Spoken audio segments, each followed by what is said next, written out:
Good evening. I'm Laura and this is Sian. It's a pleasure to be here. We as Unitarians are a community of people who take our religion and spirituality liberally. We encourage the freedom to believe in what your life experience tells you is true and what your conscience tells you is right. We don't adopt the doctrines of original sin, predestination, or the infallibility of the Bible. We attend Gellionnen Chapel, a Christian bilingual chapel, which is one of 21 in Wales. Our core values are that we believe in the power of love, the importance of connection, friendship, and building a better society. In equality for all, regardless of sexual orientation, gender identity, race, ethnicity, or faith. We believe in God, however we choose to see her, him, it, as a divine being, as nature, humanity, or as our own conscience. We follow the teachings of Jesus to love our neighbours, to treat others as we would wish to be treated. Some view Jesus as the Son of God or as a wise man alongside other inspiring spiritual figures like Buddha or Guru Nanak. Gellionnen is home, next slide please, Ada. Gellionnen is home to a loving congregation. Our youth group #Blessed was born last year as a social group for virtual games nights. With a few new members and under the leadership of Andy, we decided to partake in projects that give back to our local communities. This talk will be on what we as young people have done and plan to do to nurture the natural and social environments we encounter in our locality, families, chapel, and wider communities. Can we have the next slide, please? Initially, we wanted to impact our social and local environments, but were restricted to the walls of our own homes. So for our first project, we chose to reach out to others, something achievable by us all. This started by writing letters to the members of our congregation who are elderly, vulnerable, and isolated. We found we had so much in common, such as a shared pleasure for the outdoors. The members in our congregation were who inspired us to think more about wildlife and nature. We ended up making connections across 3 counties in South Wales. We were granted money by different councils so that we could fund the letter writing project and hand deliver Christmas care packages to our new friends. We also donated vouchers to a local charity, Route 16, a support system for looked after young people and care leavers aged 14 to 25. Lockdown gave us the opportunity to lay a foundation for the group.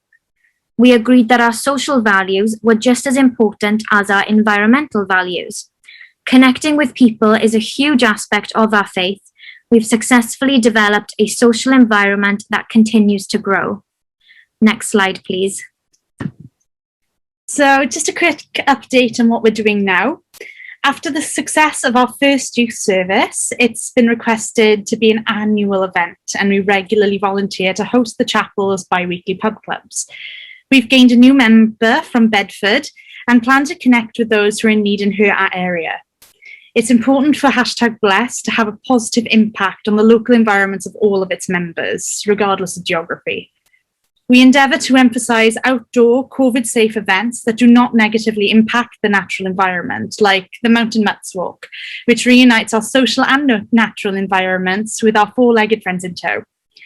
This maintains a community connection while combating chronic isolation.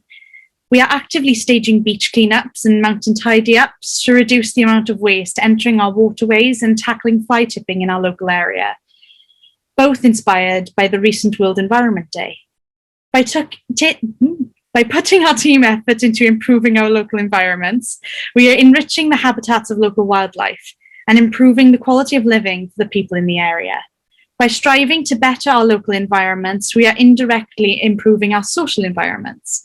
And with each successful project, we're inspired to tackle more environmental issues.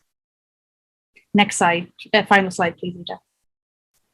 We are optimistic that the future of #Blessed will be bountiful in terms of environmental and social projects. We regularly liaise with the Gellionnen Committee, local councillors, Unitarian organisers and local charitable organisations to get advice and support in our projects, to carry them out effectively and to be inspired for new projects. We aim to conduct more beach cleanups to extend our working radius while maintaining an emphasis on our local area. We aim to restore the Graig Hall, to rejuvenate a community hub and potentially host afternoon tea with all of our connections from the letter writing project. We are preparing for the Queen's Green Canopy in cooperation with the Woodland Trust. This is a free tree planting initiative to enrich local environments across the UK. Our group leader Andy and Gav, the Unitarian Youth and Safeguarding Officer, helped us develop a safe space for 16 to 25-year-olds and have provided our group with opportunities to grow socially and environmentally. This is our biggest social event to date, and we are delighted to share our social and environmental progress as a Unitarian youth group. Our future plans include continuing a relationship with Religions for Peace UK and International, which may bring opportunities for us to continue working on new lands with new people and continue our joy in doing our part to better our social and local environments. It's been an honour to represent our Unitarian faith tonight. Thanks to Religions for Peace for the invite, and thanks to you all for listening. Thanks to Gav and Andy for getting us to where we are today, and thanks to the rest of #Blessed for being awesome. And thanks to Gellionnen Chapel for being our biggest supporters.